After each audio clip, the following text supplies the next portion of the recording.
Qu'ils viennent du secteur de l'événementiel, bâtiment ou autre, tous ont comme ambition hisser l'entrepreneuriat mahorais pour en faire un véritable moteur de développement économique et social. Une rencontre partant d'un constat, Mayotte a du talent, il faut le valoriser. On a l'envie parfois de revenir à Mayotte et on n'a pas forcément les canaux pour revenir. Et donc on a décidé en fait quelque part, par l'initiative de quelques-uns, de se réunir et d'essayer de faire quelque chose pour impulser en fait un changement de la manière de faire du business sur l'île. Donc autant faire du business ici, ou d'ici vers ailleurs, ou d'ailleurs vers ici. Vraiment voilà, d'apporter quelque chose qui puisse apporter un nouveau souffle à Mayotte.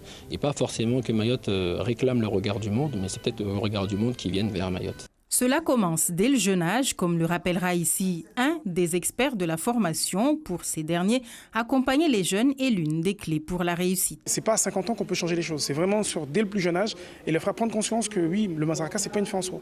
Se marier, c'est pas l'objectif. L'objectif, c'est de réussir ses études, de voir ce qui existe sur le territoire, avoir de l'ambition pour venir participer au développement de son territoire. La réussite, c'est pas que à Mayotte, c'est pas que en métropole, c'est aussi aller voir ce qui se fait ailleurs pour le ramener chez nous. Et pour motiver le public, rien d'autre que des exemples, comme celui de Mohamed Aboudou Madi, jeune entrepreneur qui évolue dans l'Hexagone. Il a commencé dans le secteur du bâtiment, consulting ou encore le sport.